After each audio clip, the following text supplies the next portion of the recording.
Morning guys, it is Thursday, which means there are new updates to discuss in RuneScape, the first being Party Pete's birthday bash. This is the fourth anniversary of the release of old school RuneScape, and if you go to the Party Pete room in Falador, there are a lot of things going on. Party Pete will give you a cow outfit, a warship, and a gnome child hat if you're willing to help out with the party event. Also, he will share 2 brand new rewards, which is the 4th birthday hat, which looks like that, and you can carry around some wieldable balloons. So if you're interested in that kind of thing, there's always that to do. This is a big update here. 12 new worlds. These are on the US West Coast, and this is the list of them. So I've seen people on Twitter already really excited about this.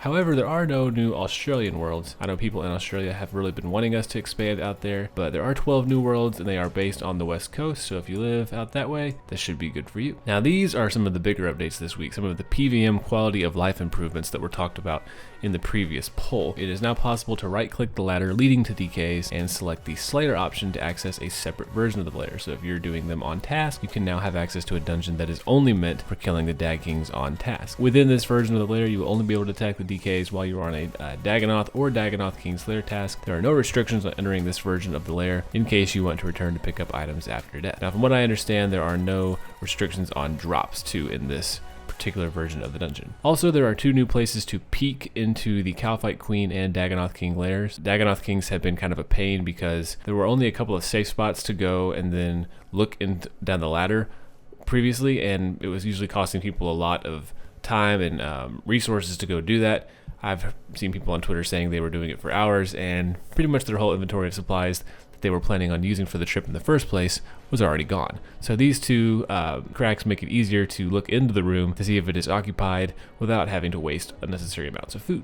So also, this is a new update for Corp. The cave outside the Corporal Beast lair has been made smaller. This means that it will be less likely to have a map loading boundary right in the middle of Corp's combat area. I'm not sure how this exactly benefits people. I saw Curtis MMORPG saying that this is good for solo Ironmen, so I'll take his word for it. I just think that shape looks a lot like Texas right there. Also, the Elysian Spirit Shield, or Elysian, whatever you want to call it, the buffs that were pulled have now been applied. The following attacks that deal damage through protection prayers. The special attack of the Elysian Spirit Shield now applies to the following attacks that deal damage through protection prayers, and that includes everything on this list. So it is now a little bit more effective than it was because it was crashing and they thought, well, it can't be completely useless, so we're going to buff it this way. Also, a sneaky little, well, this isn't really sneaky, people knew it was coming. The Spectral Spirit Shield now reduces prayer draining by 50% on all prayer draining attacks outside of PvP, not just the Cerberus attacks. So Spectral probably should rise a little bit. That is actually very, very useful. The Dark Relic has been upgraded to be usable for any skill, providing experience to equal 150 times your level for skills used in raids, which are mining, woodcutting, herblore, farming, hunter, cooking, fishing, thieving, firemaking, and agility,